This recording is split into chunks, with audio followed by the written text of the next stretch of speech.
Function sub committee के हैं। हमारे अवार्ड सब कमेटी के चेयरपर्सन और चेयरमैन हमारे प्रोफेसर दबीर अहमद साहब हैं। हमारे जीसी के मेंबर इश्तियाक अहमद राजू है, फंक्शन सब कमेटी के मेंबर हैं। हमारे मुख्तार अली साहब हैं, आप भी जीसी के मेंबर हैं और बहुत ही एक्टिव एडुकेशन में हैं। अभी एडुकेशन आप ही के निगरानी में सब कमेटी। और हमारी सेक्रेटरी यहाँ पर हैं वेस्ट बंगाल सिविल सर्विस से मैडम नुज़रत ज़ैनब साहब। ये हम लोग जो दिल्ली आए हैं, ठीक है, हम लोग जो दिल्ली आए हैं दरअसल यहाँ पर वर्ल्ड बुक फेयर लगा है। आज आपको मालूम है मैडम द्रौपदी मुर्मू जाके उसका इनॉग्रेशन भी की है और कल वहाँ पर हम लोग का इनॉग्रेशन है, मतलब मगरबी बंगाल उर्दू एकेडमी के स्टॉल का। हम लोग हर साल आते हैं, इस साल भी बड़े जोश व खरोश से आए हैं और कल का इनॉग्रेशन जो फंक्शन होगा वो हम लोग शुरू करेंगे ही, वो एक शाम इकबाल अशर के नाम से, तो वो प्लानिंग है। और भी जैसे फेयर आगे जाएगा, आपको मालूम है उर्दू वालों की सरगर्मियाँ का यहाँ पर मगरबी बंगाल स्टॉल है। बुक फेयर में जो उर्दू वालों की सरगर्मियाँ हों उसका वो मरकज़ बने, ये हमारी कोशिश रहती है। तो उर्दू एकेडमी कलकत्ते में तो बहुत सारा काम कर रही है और अभी वो वाहिद एकेडमी है जिसके पास 2 शाखें हैं, एक आसनसोल और एक इस्लामपुर। और आपको खुशी होगी जान करके कि दोनों शाखों में जो इमारत है वो कलकत्ते से ज़्यादा शानदार है। तो अभी बड़ी बड़ी वहाँ पर बिल्डिंग है और उसको हम लोग सिर्फ बिल्डिंग बना के छोड़ नहीं दिया, उसको इस्तेमाल में ले रहे हैं।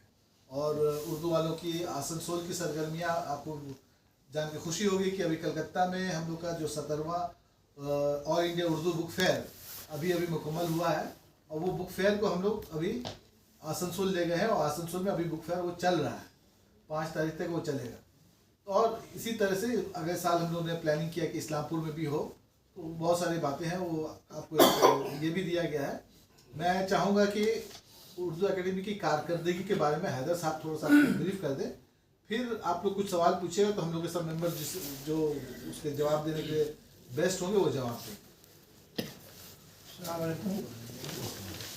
अभी हमारे वाइस चेयरमैन साहब ने बताया कि उर्दू एकेडमी वो मगरबी बंगाल पहला जगह है जहाँ किसी का कोई ब्रांच है। पूरे हिंदुस्तान में किसी भी उर्दू एकेडमी का कोई ब्रांच नहीं है, लेकिन हमारे यहाँ ये 2 ब्रांच हेडक्वार्टर 3 बिल्डिंग हमारे पास है और हम बराबर काम करते आ रहे हैं। अभी गुज़श्ता 17 तारीख से लेकर 26 तारीख तक बुक फेयर हुआ, जहाँ बड़ी कसीर तादाद में लोगों ने शिरकत की।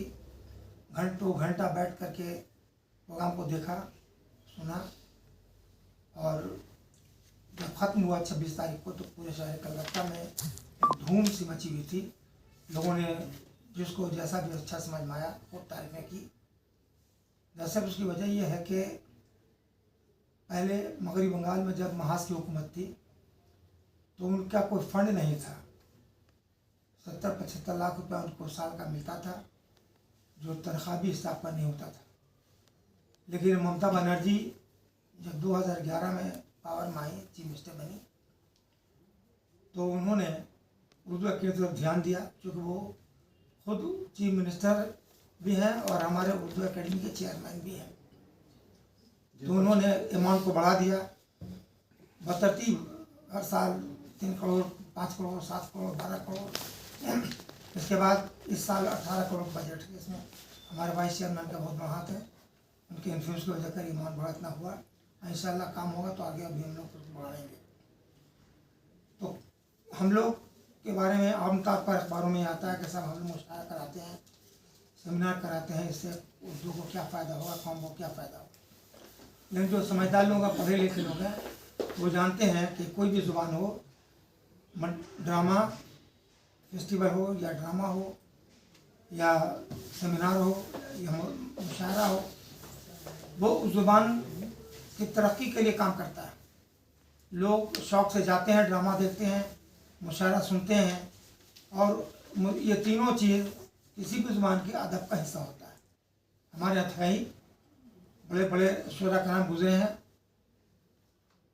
और जिन्होंने कुर्बानियाँ दी हैं, मुल्क को आज़ाद कराया है, उसमें शायरों का बहुत बड़ा हिस्सा है।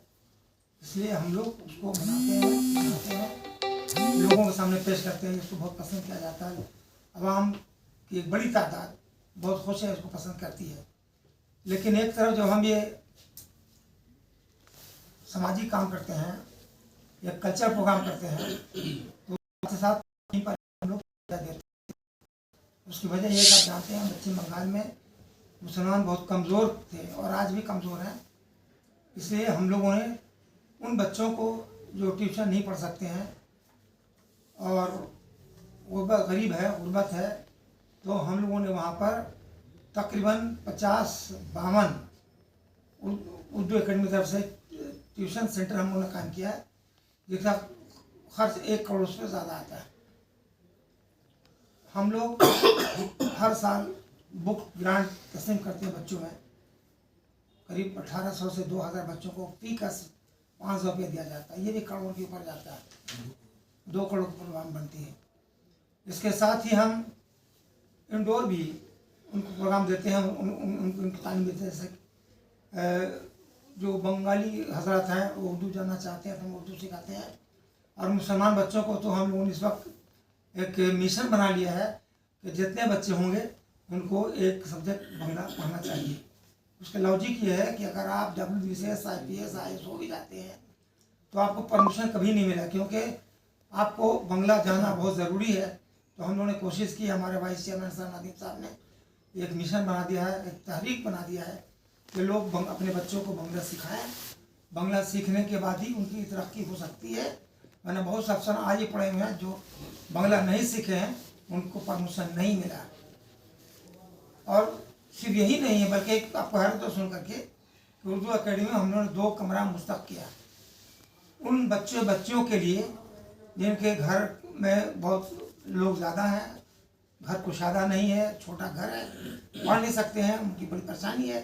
तो उर्दू अकेडमी ने वाइस चेयरमैन के इंस्ट्रक्शन पर, सेक्रेटरी मोहतरमा के इंस्ट्रक्शन पर यह बात तय पाया कि 2 कमरा fully air condition, chair, table, सारे इंतजाम के साथ 2 कमरा उर्दू अकेडमी के सियान में, उसके प्रीमिसेस में हम लोगों ने दिया है उन बच्चों के लिए जो आ करके घर से अपने कोर्स का तालीम हासिल करते हैं, पढ़ाई कर सकेंगे, रीडिंग कर रही है। ये बहुत बड़ा काम है। लोग कसरत से बच्चे आती हैं, आकर के अपने क्लास के जो उनके स्कूल की पढ़ाई है उसको पढ़ती है। इसके अलावा हम कंप्यूटर का पूरा कोर्स कराते हैं। ये 1 साल का कोर्स है। जब बच्चे निकलते हैं तो उनको बाद सर्टिफिकेट दिया जाता है। इसके बाद वो उनको जो आगे चल के फ़ायदा होता है कि कंप्यूटर इसका ज़रूरी हिस्सा बन चुका है। हम लोग खताती के लिए, जो कि जब तक खताती आप नहीं करेंगे, उर्दू या अंग्रेज़ी आप नहीं लिख सकते हैं, तो उस पर भी जोर दिया गया है कि खताती सिखाया जाता है। ये तमाम शोबा तालीम से जुड़ा हुआ है और तालीम से जुड़ने का हमारा एक ही मकसद है कि उर्दू अकेडमी को ममता बनर्जी ने रुपये ऐसे दिया है कि आप उर्दू के तरक्की के लिए, कॉज के लिए आप काम कीजिए। तो एक तरफ हमारे पास बड़े पढ़े लिखे से भरे हुए हैं, आधा दर्जन से ज़्यादा प्रोफेसर हैं, बड़े बड़े अफसरान हैं, कोई GST का अफसरान है, वो कहीं के हैं, बड़े बड़े अफसरान हैं।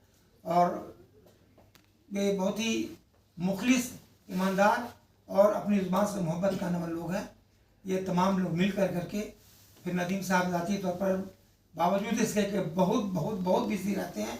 अभी आप देख रहे हैं कि कलकत्ते में 10 वर्ष का सेमिनार चल रहा था और नदीम साहब यहाँ पर अपना प्रोग्राम कर रहे थे। चूँकि वो वक्फ बोर्ड के मेंबर भी हैं तो उनको बहुत ज़्यादा वक्त देना पड़ रहा था, लेकिन अल्लाह का शुक्र है JPC में अल्लाह का शुक्र ये है कि उन्होंने जो टीम तैयार किया है उस टीम ने मिल करके और भी पूरी जिम्मेदारी के साथ प्रोग्राम सबको कामयाब किया। तो ये सारा मामला इसलिए है कि हमारे पास पैसा भी है और तालीम याफ्ता लोग भी हैं, जिसके पास जज्बा है, जो तरक्की चाहती है। तो सब लोगों को मिल करके काम करना और काम कर रहे हैं। दूसरी चीज़ ये है कि हम लोग का एक ख़ास मकसद ये है कि इस वक्त उर्दू का रुझान कम होता जा रहा है। लोग अपने बच्चों को अंग्रेज़ी स्कूल में दाखिला कराते हैं, 5-6 क्लास तक बड़ी मुश्किल से जा पाते हैं, उसके बाद ये उस स्कूल से हटा दिए जाते हैं कमज़ोरी की वजह से। वीकनेस कमजोरी का मतलब है मासी कमज़ोरी की वजह, पैसा कमी की वजह कर तो उनकी ज़िंदगी बर्बाद हो रही है।